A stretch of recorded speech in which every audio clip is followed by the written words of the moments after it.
मित्रांनो, आम्ही चला आपले शहर करू सिंगापूर या मोहिमेअंतर्गत सिंगापूर शहराचा, सिंगापूर देशाचा अभ्यास दौरा ठेवलेला होता आणि त्याच्यामध्ये आम्ही शाळा, हॉस्पिटल सगळं कव्हर करत आलेलो आहे। तुम्हाला इथे एक शाळा दिसते बघा, फेरर पार्क प्रायमरी स्कूल म्हणून।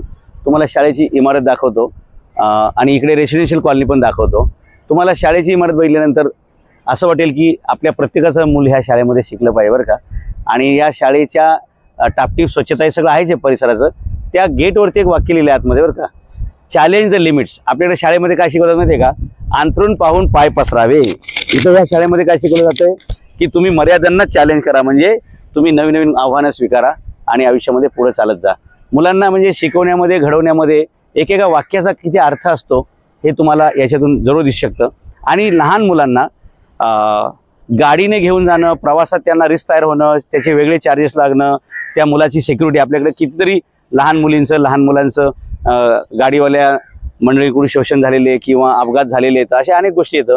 इथं तसं काही नाही, तुम्ही बघू शकता शाळा ह्या बाजूला आहे आणि बिल्डिंगी ह्या बाजूला आहेत। म्हणजे प्रत्येक पालक आपल्या मुलांना चालत इथपर्यंत आणून शाळेमध्ये सोडू शकतात।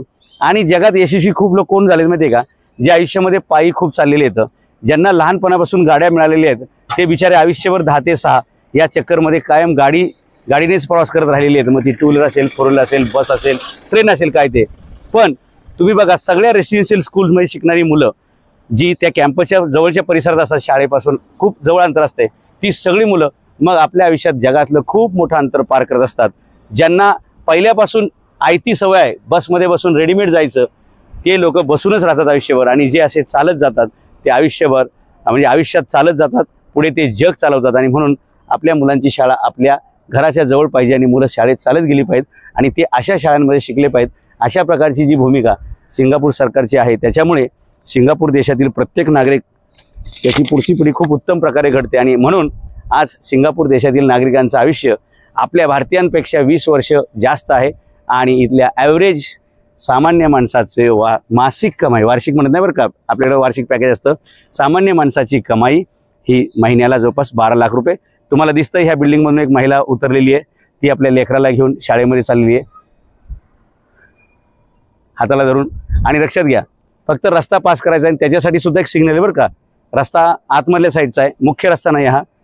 आणि ह्या शाळेला चारही बाजूने ॲक्सेस आहे बरं का। तेव्हा तिकडे एक महिला आपल्या मुलाला त्या छोट्या जी गाडी असेल ना ढकलायची, म्हणजे आनंद देत आयुष्याचा, ती त्या मुलाला शाळेत सोडते। आणि अशा प्रकारच्या शाळा शिवाय चांगला संदेश, चांगला एन्व्हायरमेंट, चांगले शिक्षक, चांगला अभ्यासक्रम आणि चांगली विचारधारा डेव्हलप करणाऱ्या शाळा सिंगापूरमध्ये असल्यामुळे सिंगापूर हा देश जगाच्या नकाशावर